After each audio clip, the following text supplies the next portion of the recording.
Seguramente muchos de ustedes han visto esas series en las plataformas de streaming como Netflix, como Amazon Prime, entre muchas otras. Esos programas de cocina que tan populares se han vuelto últimamente, que han desatado esa llamada cultura de los foodies, los obsesionados con la comida, con los platillos diferentes, exóticos, extravagantes, y que se la viven visitando nuevos restaurantes y publicando en sus redes sociales pues todo tipo de platillos que van conociendo, que comen. Están más interesados en la foto del plato que en lo que se comen, creo yo. Se han vuelto muy populares esos programas, los programas tipo MasterChef, tipo Hell's Kitchen, en los cuales los concursantes contratiempo tienen que cocinar ciertos platillos. Y bueno, precisamente estos programas donde aparece el chef Gordon Ramsay, yo los disfrutaba mucho, la verdad, hasta que los empecé a analizar bien y dices, está bien, pero creo que la actitud de Ramsay está muy padre cuando lo ves de fuera, pero supongo que trabajar con él va a ser un dolor de cabeza, a pesar de la experiencia que pudieran ganar los chefs trabajando para Gordon Ramsay. Ya se ha metido en muchas ocasiones Ramsay en problemas por su temperamento, por el abuso verbal que hace en ocasiones de sus conocidos, allegados, de la gente que trabaja con él, de la gente que supuestamente ayuda, de los que van a concursar en los programas en donde aparece Ramsay. Ya se ha metido en varios problemas. Y bueno, de hecho cabe mencionar que Ramsay ha hecho un brinco fuerte de los restaurantes, de ser chef, a convertirse en una figura mediática, en una figura de la televisión, sobre todo ejecutando, por decirlo de alguna manera, este papel tan cliché del chef enojado, del chef furioso, del chef que es como un sargento del ejército, y así trata a sus cocineros, a sus camareros. Hay que mencionarlo. Este cliché del chef enojado se ha vuelto muy popular para los que lo vemos de fuera, pero supongo que para los que lo tienen que vivir no es algo tan popular, definitivamente. Yo convengo más con la idea del chef como un personaje creativo, como un personaje innovador, como lo es el español Ferran Adrià, con el restaurante El Bulli, que se volvió un cuate con ideas muy innovadoras, aplicando ideas de innovación que venían de otros sectores, de otras industrias, de otros mundos, por así decirlo, y aplicándolos ahí en su restaurante El Bulli, que a final de cuentas tuvo que transformarse. Esta búsqueda continua, esta especie de progreso salvaje, de buscar siempre tener los platillos más exóticos, más extravagantes, más sorprendentes, más diferentes.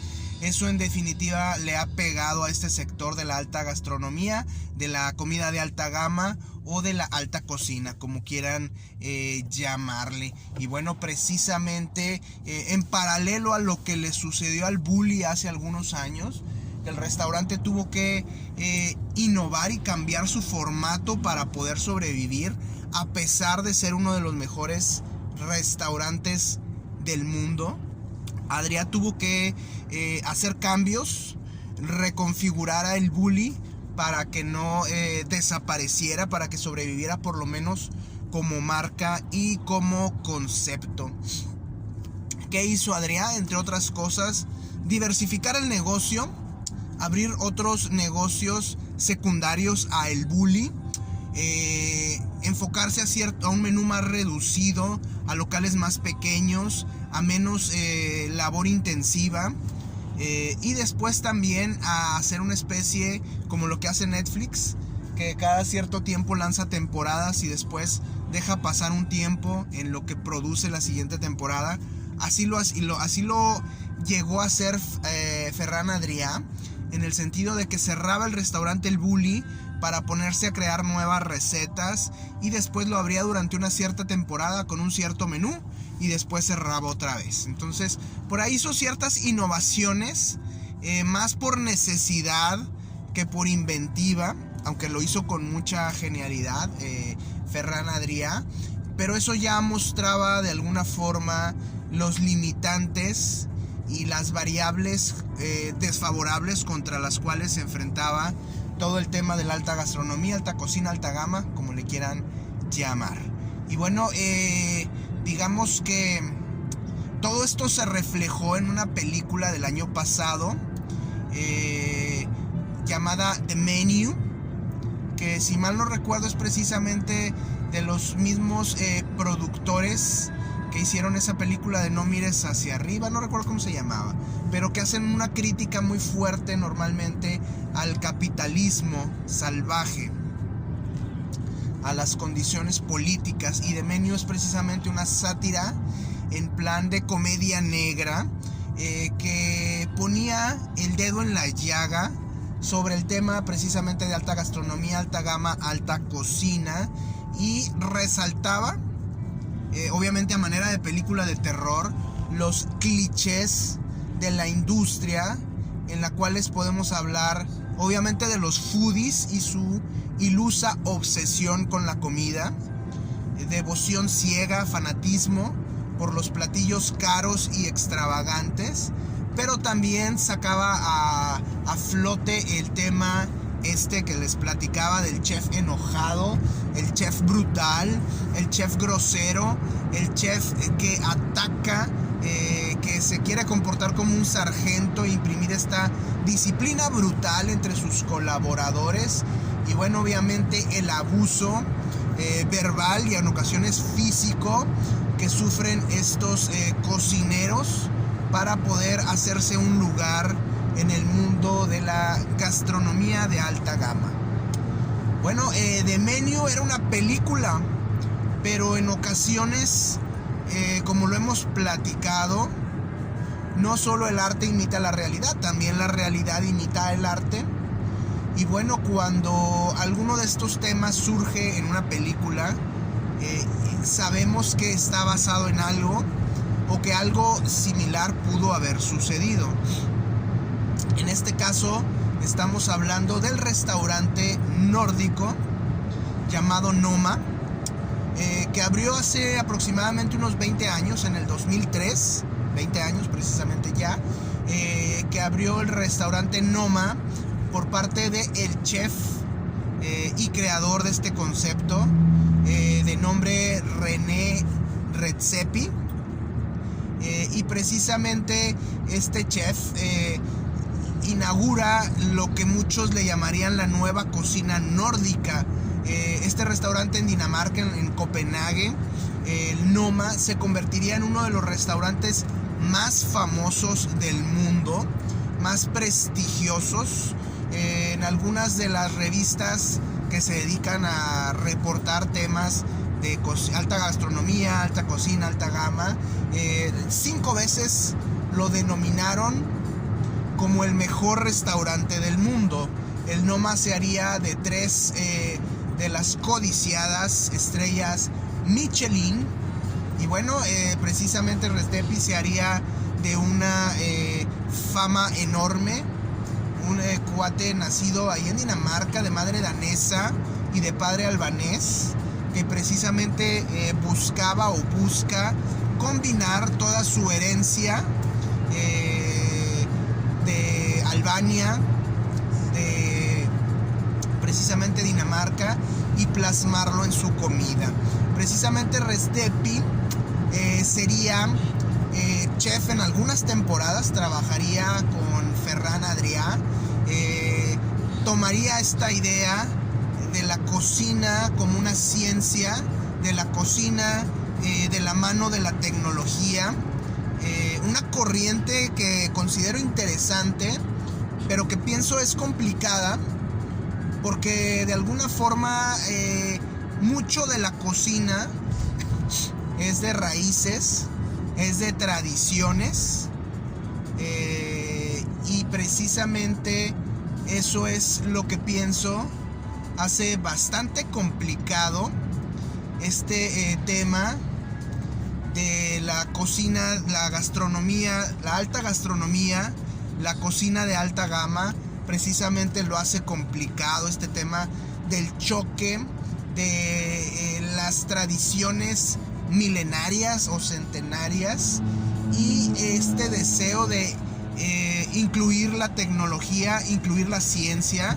Ya hemos visto temas como la cocina molecular, que ya quiere ver a la cocina como tal, como una ciencia, como un tema de investigación, como un tema de innovación, creatividad. Ya ven la cocina más como un laboratorio que como una cocina tradicional y típica. Esto es precisamente en lo que se han enfocado Adrià, en lo que se ha enfocado Resdepi. Y bueno, precisamente el Noma y Resdepi anuncian que el restaurante va a cerrar a finales del 2024. Dicen, no es rentable el concepto del Noma, no es rentable la industria de la alta gastronomía. Precisamente, y bueno, creo que esto lo he evidenciado un poco, el tema de la pandemia. Como dicen, cuando la ola sube, cubre a todos, pero cuando el agua baja, se revela quién está nadando desnudo y quién no. Bueno, pareciera que la pandemia evidenció quién sabía trabajar en base orientado a una rentabilidad, en base a una trascendencia de su negocio, y quién no. Obviamente la pandemia golpeó económicamente a la población e incluso estos sectores que les gustaba ir a restaurantes como el Noma, como el Bully, restaurantes de alta gastronomía, alta gama, alta cocina, se vieron afectados.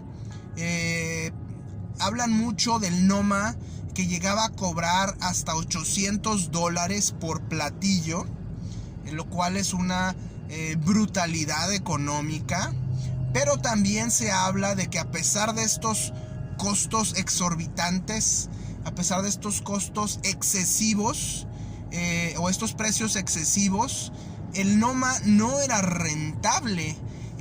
Y se habla de que esta búsqueda de ingredientes extraños, de ingredientes sorprendentes, de ingredientes únicos, realmente era algo desmedido, no bien aplicado, no bien analizado a nivel económico, y precisamente eso hacía que la matemática no le fuera favorable a Resdepi y al Noma. También le sucedió al Bully. Y es que hablamos de ingredientes, van a sonar extraños, pero hablaban del pene de un reno como ingrediente, hablaban del cerebro de un ciervo como ingrediente, hablaban de moho como ingrediente, y hablaban de insectos, entre ellos hormigas vivas, dentro de los platillos que servía el Noma. Entonces toda esta extravagancia, todo este exceso, todo este salvaje obsesión por presentar los platos más increíbles y sorprendentes, volvió muy costoso el tema de las materias primas. Adicional a ello, el tema de la mano de obra es muy intensa. Hablaban de que en el Noma se requerían en ocasiones hasta 45 personas para preparar un platillo por varias horas. Entonces, y obviamente se requería mucha gente para recortar los tiempos. Todo esto suma a temas de costos, la exigencia del restaurante con sus proveedores para entregar productos de alta calidad, disparó los costos de las materias primas. Y bueno, en el modelo todo lo que entraba era de un costo altísimo, y al final el comensal decía, ya no puedo ir a pagar más de $800, más de $700 por un platillo. Todo esto empezó a apretar a estos restaurantes de alta gastronomía, de fine dining, dirían algunos, y empezó a hacer el modelo, o empezó a hacer que el modelo fuera poco rentable y bastante brutal en la manera de recortar costos. Obviamente, el recorte de costos no era de manera muy creativa, no era en temas de calidad, que pienso que negociar con la calidad es es un error a final de cuentas. Hay que ser creativos para no negociar con la calidad y buscar ahorros en costos en otros rubros, en otros puntos, en otras variables. Pero generalmente la gente poco creativa se va a recorte de personal. Aquí no se puede porque se necesita, como les decía, mucha mano de obra. Y a lo que se fue a los excesos y abusos de la plantilla laboral. Hablaban de que los cocineros del Noma trabajaban jornadas de hasta 16 o 18 horas. Hablaban de que había mucho abuso verbal, tipo en el ejército, hacia las personas. Hablaban de que se ocupaba mucha mano de obra inmigrante, mal pagada, y que se usaba también a manera de chantaje muchos pasantes o becarios, como le quieran llamar, que trabajaban por meses buscando tener experiencia, pero aceptando tratos injustos en los cuales, como les digo, pasaban hasta 3-4 meses en que estos pasantes o becarios o auxiliares, como quieran llamarles, no recibían un sueldo. Entonces todo este modelo de alguna forma explotaba al trabajador, a la mano de obra, de una forma brutal, utilizando como excusa el tema de la exigencia y la excelencia. Es un modelo definitivamente de capitalismo muy salvaje. Yo creo que Elon Musk hubiera sido muy feliz en esta industria. De alguna manera Elon Musk se está dando cuenta también de este tema, de la rentabilidad, y lo bueno es que personajes como Bernard Arnault, el actual capitán de Louis Vuitton y de este conglomerado de empresas que manejan marcas, lo ha hecho siempre poniendo énfasis en el tema de la rentabilidad. Bernard Arnault ha comprado marcas quebradísimas y en base a un buen análisis, a un buen trabajo financiero, contable, ha hecho de estas empresas negocios rentables. Bueno, esto es lo que le está pasando precisamente a los restaurantes de alta gama, de alta gastronomía, de alta cocina.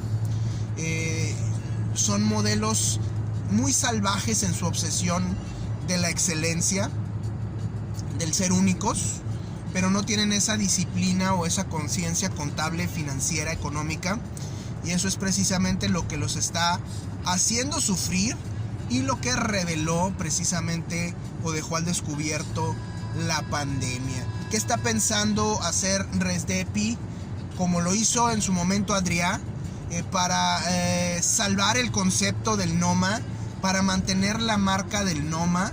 Bueno, está precisamente tomando acciones muy parecidas a las que tomó Ferran Adrià hace ya unos años. Obviamente Adrià es mentor de Resdepi, y lo que está haciendo Resdepi es precisamente buscar cómo diversificar los negocios alrededor del Noma, de negocios secundarios que puedan ser rentables y que puedan ayudar a mantener vivo el negocio. Ya de entrada Resdepi señalaba que el futuro del Noma se llama Noma Projects, y el futuro está en cerrar el restaurante, ya no dar servicio a comensales, recortar todo el tema de servicios precisamente, y concentrarse en el tema de investigación y desarrollo y de creación y comercialización vía internet de ingredientes, sabores y productos, lo cual es interesante, pero no deja muy bien parado aún así a este sector de restaurantes de alta gastronomía. Seguimos pensando que el modelo no es bueno, no es rentable. El mismo Resdepi lo anuncia, y por ello está reconfigurando todo el concepto de lo que es Noma. Habla de tomar el concepto de Noma Pop-Ups. Este concepto de Pop-Ups es un concepto que han ido desarrollando en las cocinas, en los restaurantes, en las cuales el restaurante No es un restaurante fijo en un lugar de siempre, con el mismo dimensión, etcétera, algo muy tradicional, y están metiendo este concepto disruptivo de los pop-ups, que consiste en abrir por temporadas un restaurante más pequeño, obviamente, en ciertas partes del mundo. Por decir, ellos contemplan abrirlo en México, abrirlo en Japón, abrirlo en Australia, un Noma por una temporada nada más, de manera temporal, muy exclusivo, muy pequeño el local, etcétera, para mantener vivo el tema del Noma. Lo otro es, Resdepi está pensando en, como les decía, vender algunos de sus productos en internet a otros restaurantes, y básicamente esos son los conceptos que está pensando utilizar Resdepi para poder salvar el concepto del Noma como marca. Y bueno, esto es algo que se está descubriendo, el tema de los malos tratos en las cocinas. El angry chef o el chef enojado ya no es algo que caiga tan gracioso, o que llame tanto la atención, o que sea admirable. Quizás lo fue en algún momento, quizás lo sea en la televisión, pero para la gente que le toca vivirlo día a día, que dice, me interesa trabajar con Resdepi, con Adrià, con Ramsay, aunque no me pague, pero el chiste es aprender. Como les digo, el concepto del capitalismo salvaje está tan inmerso en esta gama de restaurantes de alta gastronomía, que la gente dice, le entro aunque no me pagues, pero el chiste es obtener experiencia. El detalle es que parte del capitalismo y de esos modelos de producción a escala están tan metidos en la cocina de alta gastronomía, que hablaban, por ejemplo, en el caso del Noma, de un cocinero que únicamente se dedicaba todo el día a pelar chícharos.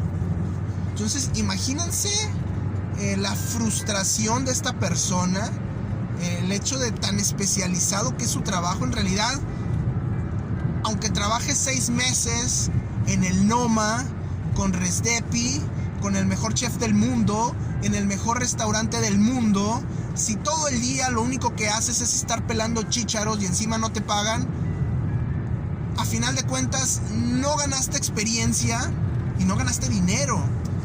Y si te quejas y si levantas una denuncia, como ha pasado, porque el diario Financial Times precisamente corrió reportajes denunciando este tipo de condiciones de abuso laboral en este sector de cocinas de alta gama, de cocina de alta gastronomía. Cuando alguien denuncia, se crea una lista negra entre los restauranteros y se niegan ya a contratar a esta persona. Estos casos ya son investigados y se están viendo que están sucediendo en países como los Estados Unidos, como Francia, como el Reino Unido, como Italia. Y bueno, obviamente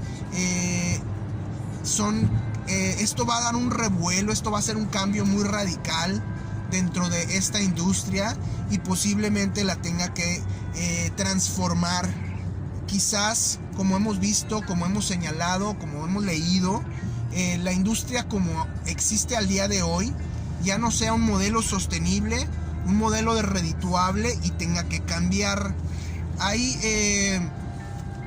el tema de restaurantes que le llaman casual dining, que es ciertos estratos abajo del fine dining, pero lo que busca es tomar esos elementos de ciencia, de laboratorio, de tecnología, y aplicarlos a alimentos más comunes como las hamburguesas y las pizzas.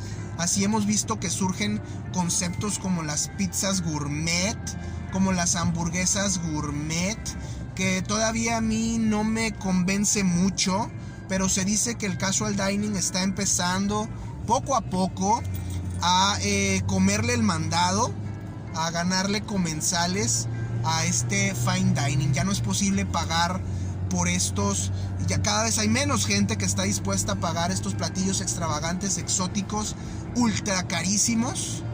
y prefiere comerse una comida más común, más accesible, como una hamburguesa o una pizza, eso sí, hecho con ingredientes de alta calidad y metiéndole algo de creatividad. Entonces, posiblemente el fine dining vaya desapareciendo, así como lo conocemos ahorita, se convierta como el Noma o como el Bully en laboratorios de alta cocina, de mucha tecnología, de mucha ciencia aplicada, pero finalmente sea el casual dining el que termine ocupando este lugar y vamos a ver más comidas tradicionales. Quizás veamos a alguien que quiera sentirse el científico loco de los tacos e innovar con otro tipo de tortillas, con otro tipo de ingredientes, pero a fin de cuentas tacos, y pues nadie va a pagar 700 u 800 dólares por un plato de tacos, creo yo. Bueno, sí habrá gente que lo haga, pero van a ser pocos y no va a ser muy rentable el negocio, como lo que estamos viendo con toda esta gama de la alta gastronomía. El futuro de Resdepi está, dice él, en un laboratorio.